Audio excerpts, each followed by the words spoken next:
The crystal centerpiece caught the candlelight just right. Natalie Brooks stepped back from table 12, watching white roses glow golden in the flicker. 200 executives filled the Metropolitan Grand Ballroom, champagne glasses catching the light like stars. At 27, she'd planned dozens of events. But tonight felt different, bigger. The kind of night that could make or break reputation. Her black dress whispered against her legs as she moved through the crowd. Simple, elegant, forgettable. Exactly how she needed to be. The event was the star, not her. "Excuse me." The voice came from behind her, low and warm. She turned. Julian Harrington stood close enough that she caught the scent of expensive cologne and scotch. Tall, dark-haired, with eyes that seemed to strip away every professional wall she'd built. She'd seen his face in magazines, but photographs didn't capture the intensity of his presence. "Are you the genius behind all this?" he asked. Her tablet nearly slipped from her hands. She steadied it, steadied herself. "I'm just doing my job, Mr. Harrington. I hope everything meets your expectations. It exceeds them." His gaze didn't waver. "And it's Julian. Mr. Harrington is my father." Something in his tone made her skin warm. She should walk away, check on the catering, confirm the speech timing. Instead, she stayed. "Then I'm glad you're pleased, Julian." His smile was slow, dangerous. "Have dinner with me? I don't think that's appropriate. I'm not asking as a client." He pulled out his phone. "I'm asking as someone who hasn't been able to stop watching you all night. Give me your number." She should say no. Every instinct screamed to keep this professional.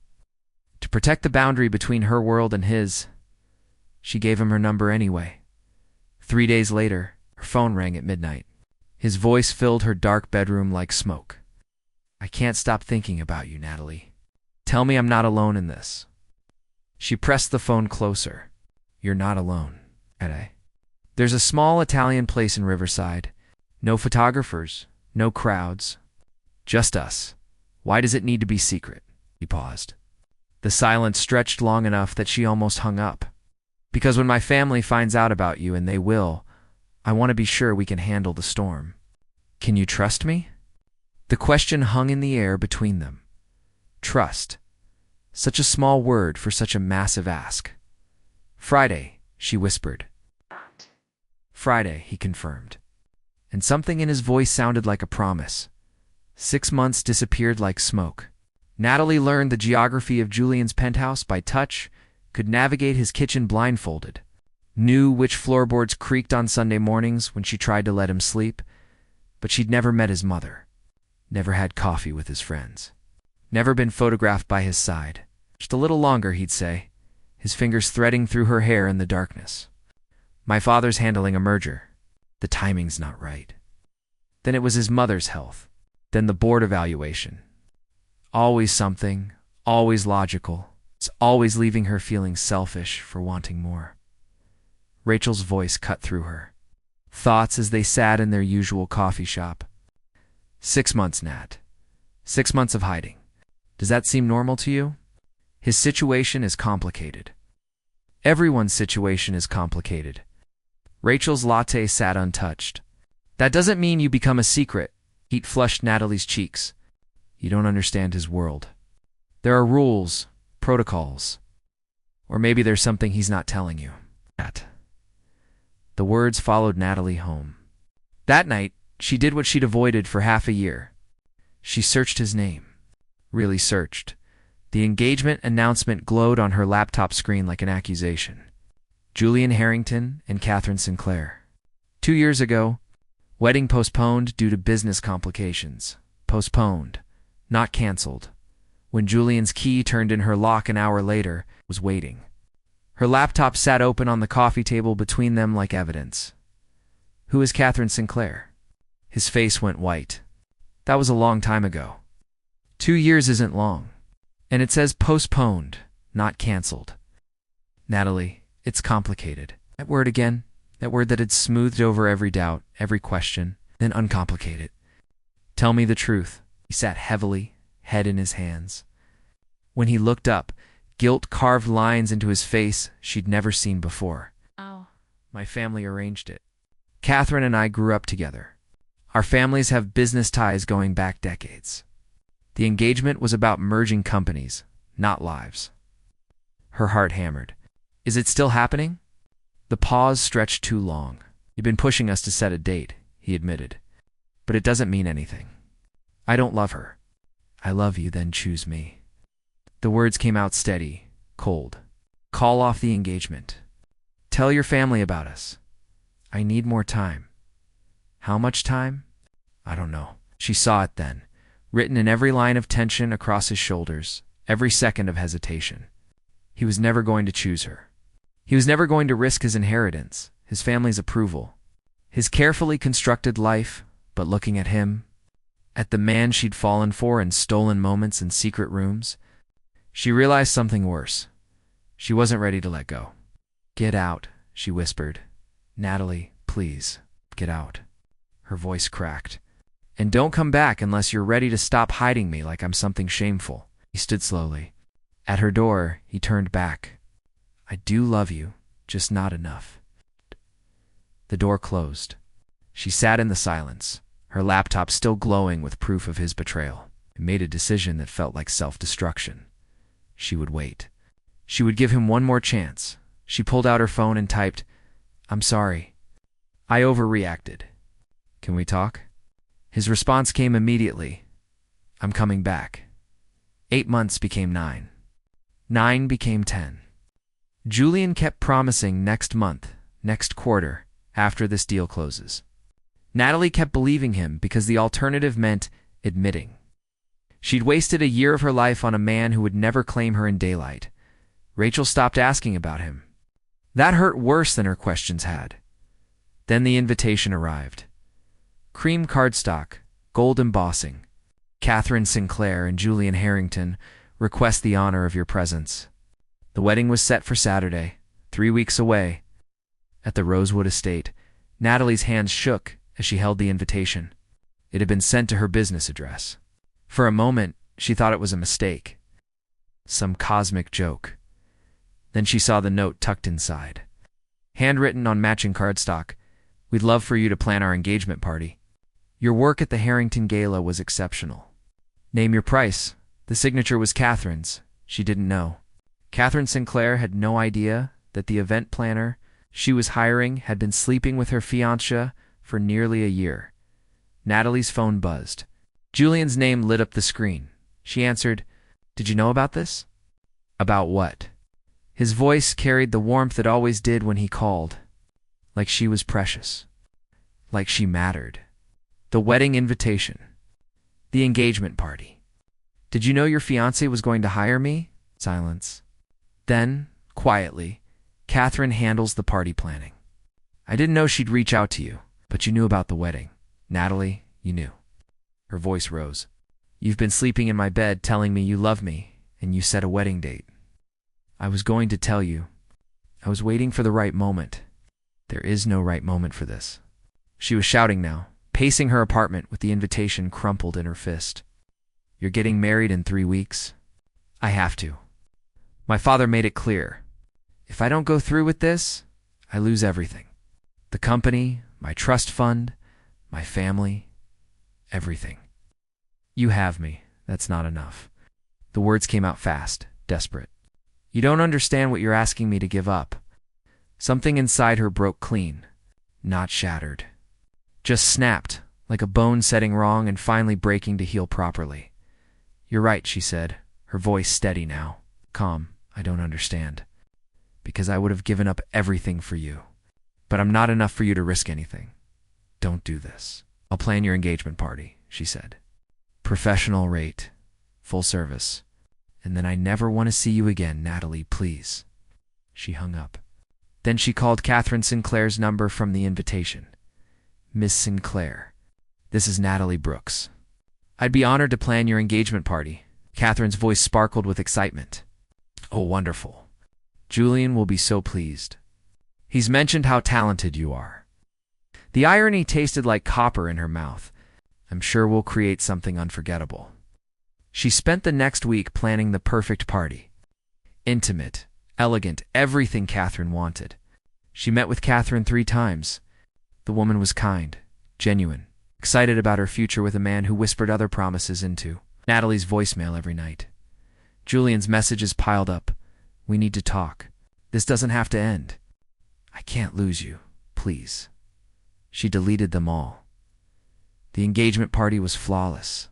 Natalie watched from the shadows as Julian stood beside Catherine, smiling for photographs, his hand on the small of her back, the same hand that had traced patterns on Natalie's skin just days before. As the party ended, Julian found her by the catering station. I can't do this without you, he said, his voice rough. Meet me one last time. Let me explain. She should say no. Every cell in her body screamed to walk away. Where? She asked. The penthouse. Tonight, please? She nodded once. He squeezed her hand and disappeared back into the crowd. Natalie waited until the last guest left, till the venue was empty and clean. Then she went to his penthouse one final time. The door was unlocked. She stepped inside. Catherine Sinclair sat on the couch, perfectly composed, holding 2 glasses of wine. Hello, Natalie, she said. I think it's time we talked. Natalie's blood turned to ice. Where's Julian? Probably on his way. Catherine gestured to the empty seat across from her. But I wanted to talk to you first. Without him controlling the narrative, I don't understand. I've known about you for months. Catherine's voice was gentle, pitying. I hired a private investigator in January. He documented everything. The late-night visits, the weekends here, the hotels. Shame burned through Natalie's chest. Then why hire me for the party? Because I wanted to meet the woman my fiancé thinks he loves. Catherine sipped her wine. I wanted to see what was so special about you that he'd risk everything. I didn't know about you at first. The words tumbled out. When I found out about the engagement, I tried to end it. But you didn't. Catherine's eyes were sharp. You kept seeing him. You planned my engagement party while sleeping with my fiancé? Tell me, Natalie, what does that make you? The question landed like a slap. Natalie had asked herself the same thing every night for months. Why are you still marrying him? Natalie asked. If you know he's been cheating, why go through with it? Because I'm not naive like you, Catherine set down her glass. This isn't about love. It never was. This is about legacy, business, family empires built over generations. Julian knows this. He's always known. He said he loves me. I'm sure he does. In his way, Catherine's smile was sad. Julian loves the fantasy of you. The normal girl with the normal life who doesn't come with expectations or responsibilities. You're an escape. But that's all you'll ever be. The penthouse door opened. Julian stopped cold when he saw them both. Catherine, what are you doing here? Having the conversation you've been too cowardly to have. Catherine stood, smoothing her dress. I'm giving you a choice, Julian. Her or me, your family or your fantasy. But you need to decide right now. Julian's eyes darted between them. This isn't fair. Fair? Natalie's voice cracked. You've been lying to both of us for a year. Don't talk to me about fair. I never lied. I told you it was complicated. You told me you loved me. She was shouting now. You said what we had was real. It is real. But I can't just walk away from my entire life. Then don't. Catherine's voice cut through the tension like glass. Marry me. Keep your trust fund, your company, your family's approval. I won't even demand fidelity. Have your affair, Julian. Just keep it discreet. Natalie felt sick. You can't be serious. This is how our world works, Catherine said. Love is a luxury. Security is essential. Julian looked at Natalie, and she saw everything in his eyes. The want, the weakness, the inevitable choice. I'm sorry, he whispered. The apology confirmed everything. He was choosing Catherine. Choosing his inheritance, his comfort, his carefully constructed life. Natalie grabbed her purse. I'm done. Wait. Julian caught her arm. Please, we can still see each other. Catherine said she doesn't mind. She yanked free. Mind. I'm not your escape or your secret or your weekend entertainment. I deserve someone who chooses me in daylight. She made it to the elevator before the tears came. As the doors closed, she saw Julian standing in his penthouse doorway. Watching her leave, making no move to follow, the elevator descended. With each floor, Natalie felt something settle in her chest. Not healing, not closure, but decision. She pulled out her phone and typed a message to Catherine. "The wedding is in 2 weeks. I assume you still want an event planner?" Catherine's response came immediately. "Are you sure?"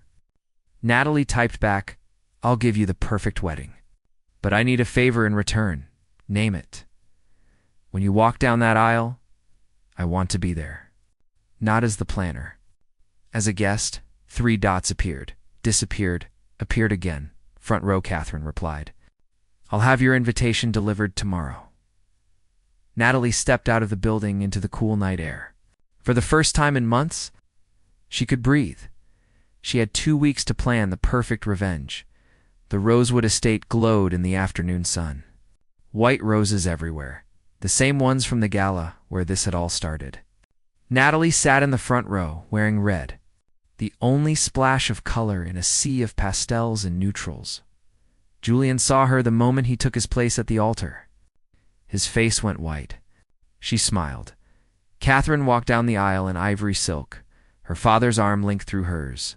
She looked like a princess, like everything a billionaire's wife should be. When she reached the altar, Catherine caught Natalie's eye and winked. The ceremony began. Traditional vows, carefully chosen readings, everything proper and perfect. Natalie watched Julian stumble over his words, watched him avoid looking at her. "If anyone has objections to this union, speak now or forever hold your peace." The church went silent. Natalie stood. 200 guests turned to stare. Julian's face drained of color. His father had froze from his seat. "I object," Natalie said clearly. Chaos erupted. Whispers turned to shouts. Julian's mother clutched her pearls. Catherine stood perfectly still at the altar, watching Natalie with something like admiration. "This man," Natalie continued, walking down the aisle toward them, "has been lying to everyone in this room. He told me he loved me while planning this wedding. He promised me forever while signing a marriage contract. He made me believe I was special while treating me like a secret. Security." Julian's father roared. "Remove this woman." "Wait." Catherine's voice rang out. She turned to Julian. "Is it true?" Julian opened his mouth, closed it. His silence was answer enough. Catherine pulled off her engagement ring and pressed it into his palm. "I knew about the affair. I hired Natalie to plan our engagement party, knowing full well she'd been sleeping with you." She looked at Natalie. "I thought if I saw her, understood what she had that I didn't, maybe I could compete. But I realized something today." She addressed the crowd. "I've spent my whole life doing what was expected.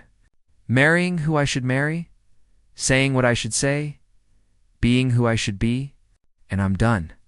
She picked up her dress and walked down the aisle. When she reached Natalie, she stopped. "Thank you for having the courage I didn't." Catherine kept walking. Out of the church, away from Julian, away from the life that had been planned for her since birth, Julian stood alone at the altar, his perfect wedding collapsing around him. "I loved you," he said to Natalie, his voice breaking. "No." She walked toward him, stopping just close enough to see the tears in his eyes. "You loved the idea of me. You loved having someone who wanted you without wanting your money. But love isn't something you hide. It's not something you're ashamed of. And it's not something you sacrifice for a trust fund." She turned to leave. "What was this?" Julian asked. "Revenge?" "No." She looked back at him one last time. "This was me choosing myself. Something you taught me I should have done a long time ago." She walked out of the church into brilliant sunshine. Rachel waited by the car, grinning. "That was the most insane thing I've ever seen," Rachel said. "I'm so proud of you," Natalie laughed, the sound free and light. "I'm proud of me too," her phone buzzed. A text from Catherine. "Drinks sometime. I think we could be friends." Natalie typed back, "I'd like that," as they drove away from the Rosewood estate. Away from Julian and his family and the wreckage of what could have been, Natalie rolled down her window. The wind whipped through her hair, and for the first time in over a year, she felt like herself again. She'd lost a man who would never have chosen her anyway, but she'd found something better. She'd found herself. 6 months later, Natalie's business had doubled.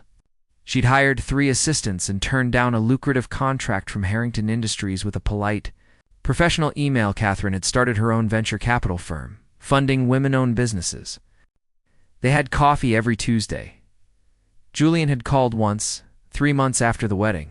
Natalie had let it go to voicemail. She never listened to the message. Some stories don't end with love. Some end with something better: freedom, self-respect, and the knowledge that you're worth more than being someone's secret. Natalie Brooks had learned that lesson the hard way, but she'd learned it completely. The end.